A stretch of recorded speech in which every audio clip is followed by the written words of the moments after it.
हमारे बुजुर्गों ने अपनी जिंदगी का हर कदम हमारे भविष्य को संवारने में बिताया। अब वक्त है कि हम उनके लिए कुछ करें। उनकी पेंशन का अधिकार दिलाने की जिम्मेदारी अब हमारी है और इसमें आपका साथ जरूरी है। आपका एक लाइक और सब्सक्राइब इस अभियान को ताकत दे सकता है ताकि हर बुजुर्ग को उनके जीवन भर की मेहनत का सही फल मिल सके। विनम्र अनुरोध, कृपया हमारे चैनल को सब्सक्राइब करें, इस संदेश को ज्यादा से ज्यादा साझा करें और हमारे 1 मिलियन लाइक्स के लक्ष्य में अपना योगदान दें। आपका छोटा सा कदम उनके जीवन में बड़ा बदलाव ला सकता है। आइए, उनके हक के लिए एकजुट हों और उन्हें एक नई उम्मीद दें। लाखों पेंशनर्स की अगले महीने बंद हो जाएगी पेंशन। पेंशन जारी रखने के लिए 30 नवंबर तक पूरा कर लें यह काम। लाखों पेंशनर्स की अगले महीने बंद हो जाएगी पेंशन। पेंशन जारी रखने के लिए 30 नवंबर तक पूरा कर ले यह काम। देश के लाखों पेंशन भोगियों के लिए यह बहुत ही काम की खबर है। अगर आपको केंद्र सरकार या राज्य सरकार की तरफ से कोई पेंशन योजना के तहत पेंशन मिलती है तो 30 नवंबर तक अपना जीवन प्रमाण पत्र जमा करवा दें, अन्यथा अगले महीने से आपकी पेंशन रुक सकती है। लाखों पेंशनर्स की अगले महीने बंद हो जाएगी पेंशन। पेंशन जारी रखने के लिए 30 नवंबर तक पूरा कर ले यह काम। हालांकि बाद में लाइफ सर्टिफिकेट जमा होने पर बकाया अमाउंट के साथ पूरी पेंशन की राशि खाते में आ जाती है। सरकारी योजना के तहत पेंशन पाने के लिए पेंशनरों के लिए जीवन प्रमाण पत्र जमा करवाना अनिवार्य कर दिया गया है। पेंशनर्स ऑनलाइन और ऑफलाइन दोनों तरीके से जीवन प्रमाण पत्र जमा कर सकते हैं।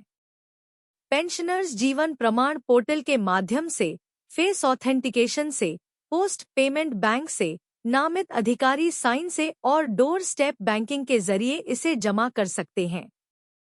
लाइफ सर्टिफिकेट क्या कहता है? नियम के तहत 60 साल से 80 साल की उम्र वाले हर पेंशनर को 1 नवंबर से 30 नवंबर के बीच अपना जीवन प्रमाण पत्र या लाइफ सर्टिफिकेट जमा करना होता है। वहीं 80 साल के सुपर सीनियर पेंशनर को 1 अक्टूबर से 30 नवंबर के बीच में ये सर्टिफिकेट जमा करना होता है। नियम के तहत जीवन प्रमाण पत्र जमा कराने की अंतिम तिथि 30 नवंबर है। इस तारीख तक जो पेंशन भोगी यह सर्टिफिकेट जमा नहीं कराएगा तो उसे दिसंबर से पेंशन मिलनी बंद हो जाएगी। पेंशनर्स, क्या होता है जीवन प्रमाण पत्र? जीवन प्रमाण पत्र पेंशन भोगियों के लिए एक बायोमेट्रिक सक्षम डिजिटल जीवन प्रमाण पत्र है। यह केंद्र सरकार, राज्य सरकार और अन्य शासकीय संस्थान के रिटायर्ड कर्मचारियों के लिए बेहद महत्वपूर्ण होता है। इससे पता चलता है कि पेंशन पाने वाला व्यक्ति जीवित है या नहीं। इस सर्टिफिकेट के माध्यम से ही बिना किसी रुकावट के पेंशन जारी रहती है। बुजुर्गों के लिए बार बार बैंक या पेंशन विभाग जाना मुश्किल होता है, इसलिए सरकार ने लाइफ सर्टिफिकेट की सुविधा शुरू की है। आईएफई सर्टिफिकेट घर बैठे अपने मोबाइल से करें जमा। पेंशन भोगी कल्याण विभाग फेस ऑथेंटिकेशन के जरिए जीवन प्रमाण पत्र जमा करने की सुविधा दे रहा है। सबसे पहले पेंशनर्स 5 MP या इसके ऊपर के कैमरा वाले अपने स्मार्टफोन में आधार फसेर जीवन प्रमाण फेस ऐप डाउनलोड और इंस्टॉल करना है। अपना आधार नंबर अपने पास रखें। ऑपरेटर ऑथेंटिकेशन पर जाकर फेस स्कैन करें। मांगी गई जानकारियां भरें। फोन के फ्रंट कैमरा से अपनी एक फोटो खींचें और सबमिट कर दें। आपके फोन में SMS के जरिए आपका जीवन प्रमाण पत्र डाउनलोड करने का लिंक आ जाएगा। इसे आप अपने पास डाउनलोड करके रख सकते हैं। पेंशनर्स इन तरीकों से भी जमा कर सकते हैं जीवन प्रमाण पत्र। बैंक, पोस्ट ऑफिस, सीधे बैंक या पोस्ट ऑफिस जाकर लाइफ सर्टिफिकेट जमा करें। उमंग मोबाइल ऐप, उमंग ऐप की मदद से डिजिटल लाइफ सर्टिफिकेट जमा करें। फेस ऑथेंटिकेशन, चेहरा पहचान प्रणाली के माध्यम से आसानी से लाइफ सर्टिफिकेट जमा किया जा सकता है। जीवन प्रमाण पोर्टल, ऑनलाइन पोर्टल से डिजिटल रूप में सर्टिफिकेट जमा करें। डोर स्टेप बैंकिंग, बैंक की डोर स्टेप सर्विस के जरिए घर बैठे यह सेवा उपलब्ध है। आधार बेस्ड डिजिटल लाइफ सर्टिफिकेट, आधार कार्ड की मदद से डिजिटल रूप में सर्टिफिकेट जमा किया जा सकता है। पोस्टमैन सर्विस, पोस्टमैन की सहायता से भी लाइफ सर्टिफिकेट आसानी से जमा किया जा सकता है। Life certificate door step banking app, लाखों पेंशनर्स की अगले महीने बंद हो जाएगी pension. Door step banking app को डाउनलोड कर मोबाइल नंबर के जरिए रजिस्ट्रेशन करें और ओटीपी दर्ज करें। पिन कोड और शेड्यूल टाइमिंग डालें, जिससे बैंक अधिकारी विजिट कर सके और मामूली शुल्क आपके बैंक खाते से कट जाएगा। बैंक द्वारा निर्धारित समय पर अधिकारी आपके घर आकर जीवन प्रमाण पत्र जमा कर लेगा। पेंशन भोगियों को अब नहीं मिलेगी हाई पेंशन।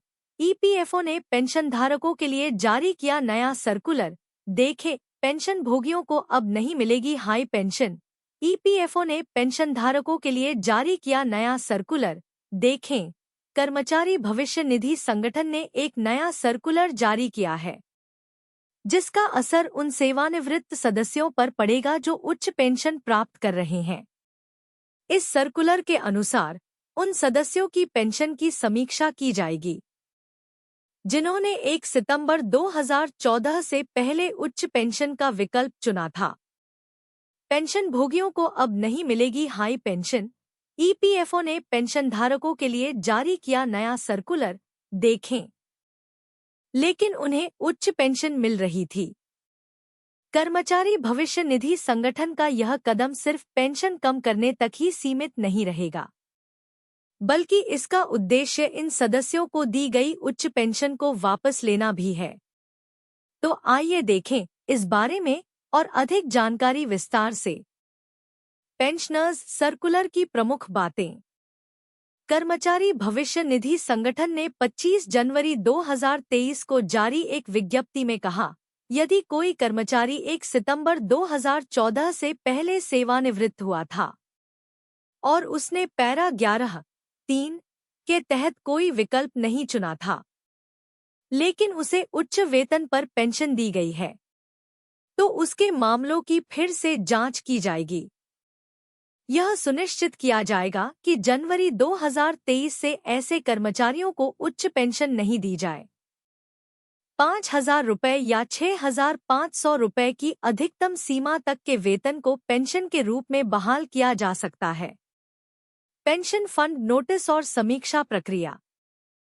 संबंधित विभाग मंडल को अपना मामला साबित करने के लिए नोटिस भेजा जाएगा। पेंशन भोगी को अग्रिम सूचना दी जाएगी ताकि वह 1 सितंबर 2014 से पहले पैरा 11(3) के तहत अपनी पेंशन पात्रता को साबित कर सके। पेंशनर्स चरणबद्ध और प्रेरक तरीके से संशोधन। कर्मचारी भविष्य निधि संगठन इसे चरणबद्ध और प्रेरक तरीके से लागू करने का इरादा रखता है। कर्मचारी भविष्य निधि संगठन ने कहा, सभी मामलों की जांच सुप्रीम कोर्ट के फैसले के आधार पर की जानी चाहिए। यदि किसी मामले में पेंशन को गलत तरीके से समाप्त कर दिया गया है, तो ऐसी पेंशन को तत्काल रोक दिया जाएगा और 5,000 या 6,500 रुपये की सीमा तक पेंशन बहाल की जाएगी। पेंशन फंड सुप्रीम कोर्ट के फैसले का पालन। कर्मचारी भविष्य निधि संगठन ने अपने वर्तमान कदम की व्याख्या करते हुए सर्वोच्च न्यायालय के फैसले के खंडों का हवाला दिया।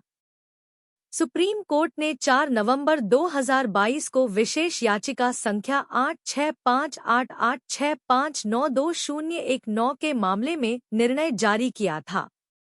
इसमें कहा गया कि जो कर्मचारी 1 सितंबर 2014 से पहले सेवानिवृत्त हुए थे और उन्होंने कोई विकल्प नहीं चुना था, वे उच्च पेंशन के लिए पात्र नहीं होंगे। पेंशनर्स उच्च पेंशन प्राप्त करने वाले सदस्यों की समीक्षा।